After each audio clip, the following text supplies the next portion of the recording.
प्रिय देशवासियों, आप सभी को हिंदी दिवस की हार्दिक शुभकामनाएं। इस वर्ष का हिंदी दिन हम सब के लिए बहुत महत्वपूर्ण है, क्योंकि 14 सितंबर 1949 को भारत की संविधान सभा ने हिंदी को संघ की राजभाषा के रूप में स्वीकार किया था। इसका 75वां साल पूरा हो रहा है और एक प्रकार से हम इस वर्ष राजभाषा हीरक जयंती मनाने जा रहे हैं। ये 75 साल की यात्रा हिंदी के लिए, राजभाषा के लिए और हमारी सभी राज्यों की अपनी अपनी भाषाओं के लिए बहुत महत्वपूर्ण रहे हैं। हिंदी ने कई उतार चढ़ाव देखे हैं, परंतु आज मैं इस मकाम पर खड़े रहकर निश्चित रूप से कह सकता हूं कि हिंदी और किसी स्थानीय भाषा के बीच में कोई स्पर्धा नहीं है।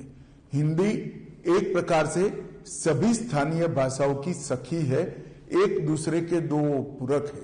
चाहे गुजराती हो, मराठी हो, तेलुगु हो, मलयालम हो, तमिल हो या बांग्ला हो, हर भाषा हिंदी को मजबूती देती है, हिंदी हर भाषा को मजबूती देती है।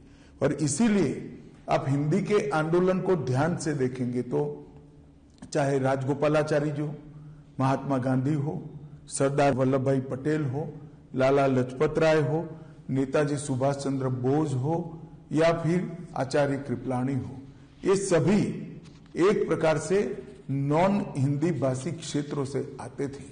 और जो समिति बनाई गई वो समिति भी श्री आयंगर और के.एम. मुंशी के नेतृत्व में बनाई गई थी, जिसने हिंदी को राजभाषा के रूप में मान्यता देना और हिंदी और हमारी बाकी सारी भाषाओं को ताकत देने का एक रिपोर्ट हमारी संविधान सभा के सामने रखा था।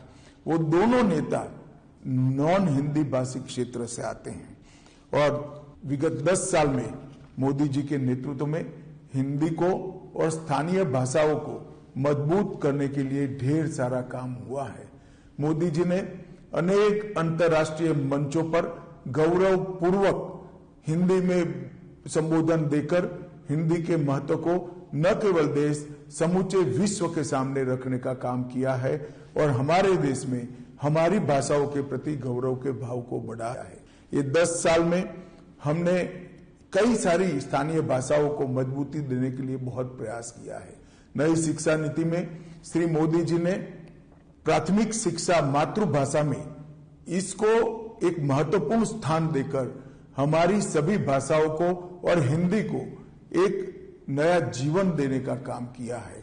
हमने ये 10 साल के अंदर कंठस्थ का टूल बनाया। हमने इस 10 साल के अंदर 4 रिपोर्ट सबमिट किए और हिंदी को सरकारी कामकाज में प्रमुखता से प्रस्तावित करने का काम हमने किया है। आने वाले दिनों में राजभाषा विभाग हिंदी से 8वीं अनुसूची की सभी भाषाओं में अनुवाद का भी एक पोर्टल लेकर आ रहा है, जिससे पत्र हो या भाषण, जिसका अनुवाद बहुत कम समय में आर्टिफिशियल इंटेलिजेंस का उपयोग करते हुए हम सभी भाषाओं में कर पाएंगे। मैं मानता हूं इससे भी हिंदी को और स्थानीय भाषा को बहुत मजबूती मिलेगी। और मैं आज फिर से आप सभी को कहना चाहता हूं कि हमारी भाषाएं विश्व की सबसे समृद्ध भाषाओं में है। हिंदी ही है जो हम सबको जोड़ने का काम करती है, हमारी सब भाषाओं को जोड़ने का काम करती है। और संविधान सभा की जो स्पिरिट थी कि एक स्वदेशी भाषा में सभी देश के नागरिक एक दूसरे के साथ संवाद करें, चाहे हिंदी हो, तमिल हो, तेलुगु हो, गुजराती हो। हिंदी को मजबूत करने से इस सभी भाषाओं में एक प्रकार का लचीलापन भी आएगा, समृद्धि भी आएगी और एक समाहितता के संस्कार के साथ सभी भाषाएं हमारे संस्कृति, इतिहास, साहित्य, व्याकरण और हमारे बच्चों के संस्कार को भी आगे बढ़ाएगी। अतः मैं सभी देशवासियों को अपील करना चाहता हूं कि हिंदी दिन पर आइए हम संकल्प करें, हिंदी को मजबूत करें, हिंदी के साथ साथ हमारी स्थानीय भाषा को भी मजबूत करें और राजभाषा विभाग का जो ये काम है ये काम को आपका समर्थन करिए। फिर से एक बार आप सभी को हिंदी दिन की बहुत बहुत शुभकामनाएं।